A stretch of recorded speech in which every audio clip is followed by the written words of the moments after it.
അജമൃഗ ന്യായം എന്ന് പറയുന്നത് ആട്, മൃഗം, ചെന്നായ.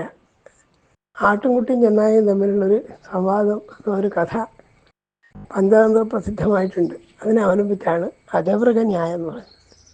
അതായത് ഈ കലഹിക്കണം എന്ന് വിചാരിക്കുന്ന ആൾക്കാർക്ക് പ്രത്യേകിച്ച് കാരണമൊന്നും വേണമെന്നില്ല. അവർ കലഹത്തിന് കാരണമായി എന്തെങ്കിലും കണ്ടുപിടിച്ചുള്ളൂ എന്നർത്ഥം.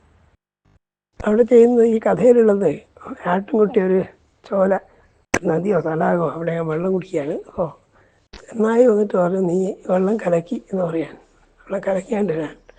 ആട്ടിൻകുട്ടി പറഞ്ഞു, ഞാനല്ല കലക്കിയത്. കാരണം ആട്ടിൻകുട്ടി താഴെയാണ് നിൽക്കുന്നത്, താഴെയുള്ള ആളിലല്ലോ വെള്ളം കലക്കുക. മേലെ നിന്ന് വെള്ളം ആരോ കലക്കുന്നതുകൊണ്ടാണ് ഒഴുകി വരുന്നത്. ഇതുപോലെ ഞാനല്ല കലക്കിയത് എന്നാണ് ആട്ടിൻകുട്ടിയുടെ ആടിൻ്റെ വാദം. ചെന്നായവനും നീ കലക്കിയില്ലെങ്കിൽ നിൻ്റെ പൂർവികന്മാർ കലക്കിയതായിരിക്കും എന്ന് പറയാൻ. അങ്ങനെ പ്രത്യേകിച്ച് തെളിവോ ന്യായമൊന്നും ഉണ്ടായിട്ടല്ല. കലഹിക്കണം, ആട്ടിൻകുട്ടിയെ ദ്രോഹിക്കണം, അതിനെ ശിക്ഷിക്കാൻ എന്തെങ്കിലും ഒരു കാരണം കണ്ടുപിടിക്കണം.